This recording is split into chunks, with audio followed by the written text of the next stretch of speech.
Hi friends, welcome back to Sheri's world of taste and talents. പുതിയൊരു എപ്പിസോഡിലേക്ക് സ്വാഗതം. ഞാനിന്ന് നിങ്ങൾക്ക് പരിചയപ്പെടുത്തുന്ന വിഭവം ഫിഷ് വിന്താലോ ആണ്. വളരെ ടേസ്റ്റി ആയിട്ടുള്ള ഡിഷാണ്. നമുക്ക് ചോറിൻ്റെ കൂടെയും വെള്ളപ്പത്തിൻ്റെ കൂടെയൊക്കെ കഴിക്കാൻ പറ്റും, നൂൽപുട്ടിൻ്റെ കൂടെയൊക്കെ കഴിക്കാൻ പറ്റും. കുറച്ച് ചേരുവകൾ കൊണ്ട് നമുക്ക് എളുപ്പത്തിൽ ഉണ്ടാക്കിയെടുക്കാൻ പറ്റുന്നൊരു വിഭവമാണിത്. അപ്പോൾ അതിന് വേണ്ടിയിട്ട് കുറച്ച് സാധനങ്ങൾ നമുക്ക് അരച്ചെടുക്കേണ്ട ആവശ്യമുണ്ട്. അതായത് ഒരു മീഡിയം കഷ്ണം ഇഞ്ചി ഞാൻ എടുത്തിട്ടുണ്ട്, പിന്നെ ഒരു 5-6 വെളുത്തുള്ളി, പിന്നെ 8-10 അല്ലി ചെറിയ ഉള്ളി എടുത്തിട്ടുണ്ട്, പിന്നെ കറിവേപ്പില എടുത്ത് വെച്ചിട്ടുണ്ട്, പിന്നെ നമുക്ക് കുറച്ച് ഉലുവ വേണം കേട്ടോ. ഉലുവ, പിന്നെ പെരിഞ്ജീരകമാണ് ഞാനിവിടെ എടുത്തിട്ടുള്ളത്. ചെറിയ ജീരകത്തിൻ്റെ ടേസ്റ്റ് എനിക്ക് മീനിനോട് മാച്ച് ഇല്ലാത്തതുകൊണ്ട് ഞാൻ പെരിഞ്ജീരകം എടുത്തു. ഓക്കെ, പിന്നീട് കുറച്ച് കുരുമുളക്, കുറച്ച് കടുക്, ഇത്രയും സാധനങ്ങൾ നമുക്ക് അരച്ചെടുക്കേണ്ട ആവശ്യമുണ്ട്. പിന്നെ അതിൻ്റെ കൂടെ തന്നെ ഞാനിവിടെ കുറച്ച് 1 കിലോ മത്തിയാണ് എടുത്ത് വെച്ചിട്ടുള്ളത്. മത്തി ഞാൻ നന്നായിട്ട് കഴുകിയിട്ട് വരഞ്ഞെടുത്ത് ക്ലീനാക്കി വെച്ച മത്തിയാണ് കേട്ടോ. പിന്നീട് നമുക്ക് മത്തി അല്ലാതെ തന്നെ വലിയ ദശക്കട്ടുള്ള മീനൊക്കെ ഉപയോഗിക്കാം. ഓക്കെ, പിന്നീട് ഞാൻ എടുത്തിട്ടുള്ളത് കുറച്ച്, അതായത് 2 മീഡിയം സൈസ് വലിയ ഉള്ളി പൊടിയായിട്ട് അരിഞ്ഞത് എടുത്ത് വെച്ചിട്ടുണ്ട്. പിന്നെ തക്കാളി, അത്യാവശ്യം വലിപ്പമുള്ള 2 തക്കാളി എടുത്തിട്ടുണ്ട്. തക്കാളിയൊക്കെ കൂടുതൽ എടുത്താൽ നല്ല ടേസ്റ്റാണ്, ബിക്കോസ് നമ്മൾ ഇതിൻ്റെ കൂടെ പുളിങ്ങ യൂസ് ചെയ്യുന്നില്ല കേട്ടോ.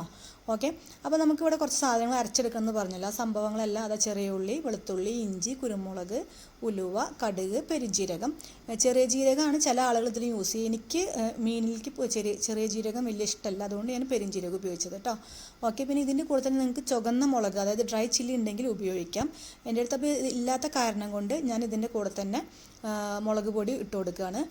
അതായത് കാശ്മീരി ചില്ലിയാണ് ഉപയോഗിക്കുന്നത്. മറ്റേ ചില്ലി പൗഡർ സാധാരണ മുളക് പൊടി ഉണ്ടെങ്കിൽ അത് യൂസ് ചെയ്യാം. അപ്പോൾ ഒരു കുറച്ച് അറിയാമല്ലോ, കാശ്മീരി ചില്ലി നമ്മൾ കുറച്ച് കൂടുതൽ ഇട്ട് കൊടുക്കണം. അപ്പോൾ നല്ല കട്ടിയും കറി നല്ല കട്ടി തിക്കായിട്ട് വരും. പിന്നീട് ഞാൻ അതിലോട്ട് 2 ടീസ്പൂണ് മഞ്ഞൾപ്പൊടി ഇട്ട് കൊടുത്തിട്ടുണ്ട്. ഓക്കെ, എന്നിട്ട് ഇതിൻ്റെ കൂടെ തന്നെ ഒരു 3 ടേബിൾ സ്പൂൺ വിനാഗിരി. അപ്പോൾ പുളി കുറച്ചും കൂടി മുന്തി നിൽക്കണമെന്ന് ആഗ്രഹിക്കുന്ന ആളുകൾക്ക് 4-5 ടേബിൾ സ്പൂൺ വിനാഗിരി ഒഴിച്ച് കൊടുക്കാം. അതായത് മുളകിൻ്റെ എരിവിനനുസരിച്ചിട്ടാണ് എന്താണ് പറയുക, വിനാഗിരി നമ്മൾ ആഡ് ചെയ്യേണ്ടത്. അതായത് വേറെ പുളിങ്ങ ഇതിൽ ഉപയോഗിക്കുന്നില്ല. അപ്പോൾ അത് നന്നായിട്ട് ഞാൻ ഫൈൻ പേസ്റ്റ് ആക്കിയിട്ട് അരച്ചെടുത്തിട്ടുണ്ട്. അപ്പോൾ ഞാൻ വേറൊരു പാൻ എടുത്ത് അടുപ്പത്ത് വെച്ചിട്ട് അതിലോട്ട് ഓയിലാണ് ഇവിടെ ഉപയോഗിക്കുന്നത്. വെളിച്ചെണ്ണ വേണമെങ്കിൽ നിങ്ങൾക്ക് ഉപയോഗിക്കാം. അപ്പോൾ ഓയിൽ ഒഴിച്ച് കൊടുത്തിട്ടുണ്ട്. എന്നിട്ട് അതിലോട്ട് നമ്മൾ പൊടിയായിട്ട് അരിഞ്ഞു വെച്ച സവാള ഇട്ട് കൊടുത്തിട്ടുണ്ട്. എന്നിട്ട് സവാള നന്നായിട്ട് നമ്മൾ അത്യാവശ്യം നല്ല ബ്രൗൺ കളർ ആവുന്ന വരെ തന്നെ നമ്മൾ നന്നായിട്ട് അത് വഴറ്റിയെടുക്കേണ്ട ആവശ്യമുണ്ട്.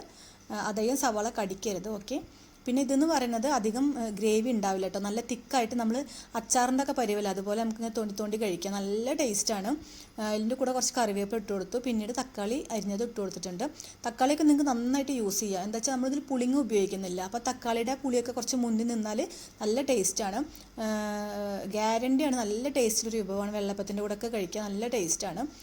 നമ്മുടെ സാധാരണ മീൻ കറിയുടെ ആ മീനിൻ്റെ മണമൊന്നും ഇതിലുണ്ടാവില്ല. എന്താ വെച്ചാൽ നമ്മളിതിൽ വിനാഗിരിയാണ് യൂസ് ചെയ്യുന്നത്.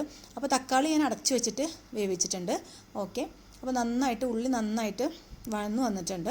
നല്ല പരുവത്തിലായിട്ട് കിട്ടിയിട്ടുണ്ട്. അപ്പോൾ ഇതിലോട്ട് നമ്മൾ നേരത്തെ മിക്സിഡ് ഗ്രൈൻഡറിൽ അരച്ച് വെച്ച അരപ്പ് ഒഴിച്ച് കൊടുക്കുകയാണ്.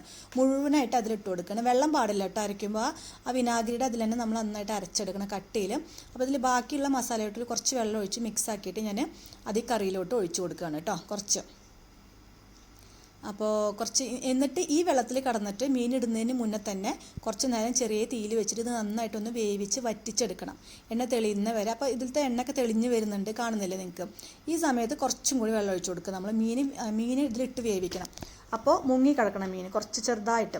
അപ്പോൾ അതിന് കുറച്ച് വെള്ളം ഒഴിച്ച് കൊടുത്തിട്ടുണ്ട്. എന്നിട്ട് അതിലോട്ട് ഞാൻ മീൻ ഇട്ട് കൊടുക്കണം. 1 കിലോ മീനിൻ്റെ കറിയാണ് ഇവിടെ ഞാൻ വെക്കുന്നത്. അപ്പോൾ അതിനനുസരിച്ചിട്ടാണ് ഞാനിവിടെ മുളകും മഞ്ഞളൊക്കെ എടുത്തിട്ടുള്ളത്. പച്ചമുളകൊന്നും നമ്മളതിൽ യൂസ് ചെയ്യുന്നില്ല, കുരുമുളക് ഇടുന്നുണ്ട്. അപ്പോൾ കണ്ടില്ല, നല്ല തിക്കായിട്ട് കറി വന്നിട്ടുണ്ട്. എന്നിട്ട് ഫസ്റ്റ് സ്റ്റേജിൽ നമുക്ക് മീൻ മരത്തിന് തവി കൊണ്ട് ഇളക്കിയെടുക്കാം. പിന്നീട് ഇളക്കരുത്, മീൻ പൊടിഞ്ഞു പോകും. അപ്പോൾ ഇത് ചെറിയ ലോ ഫ്ലെയിമിലിട്ടിട്ട് ഇങ്ങനെ ചെറിയ തീയിൽ കടന്നിട്ട് അടച്ച് വെക്കരുത്. അടച്ച് വെക്കാതെ തന്നെ ലോ ഫ്ലെയിമിലിട്ടിട്ട് ഇതിങ്ങനെ വേവിച്ചെടുക്കണം. അപ്പോൾ നല്ല തിള വരാൻ തുടങ്ങിയിട്ടുണ്ട്. എന്നിട്ട് ഇതിങ്ങനെ കുറുകി ഇതിൻ്റെ മുകളിൽ എണ്ണ ഇങ്ങനെ തെളിഞ്ഞ് വരണം. അതിൻ്റെ ഇടയിലുള്ള സമയത്ത് നമ്മൾ മീൻ ഒന്നിങ്ങനെ ആ ചട്ടി പിടിച്ചിട്ട് ഒന്ന് ചുറ്റിച്ച് കൊടുക്കുക വേണ്ടത്. അല്ലാതെ സ്പൂൺ കൊണ്ട് ഒരിക്കലും ഇത് മറിച്ചിടാൻ നിൽക്കരുത്, അത് അങ്ങനെ പൊടിഞ്ഞു പോകും മീൻ. ഓക്കെ, അപ്പോൾ അത് പ്രത്യേകം ശ്രദ്ധിക്കണം. അപ്പോൾ നമ്മുടെ ഫിഷ് വിന്താലോ നല്ല റെഡി ആയിട്ട് അടിപൊളിയായിട്ട് വന്നിട്ടുണ്ട്. നല്ല ടേസ്റ്റാണ്. അപ്പോൾ നിങ്ങളെല്ലാവരും ട്രൈ ചെയ്ത് നോക്കുക, നിങ്ങൾക്ക് ഇഷ്ടമാവും. ഓക്കെ, അപ്പോൾ താങ്ക്സ് ഫോർ വാച്ചിങ്.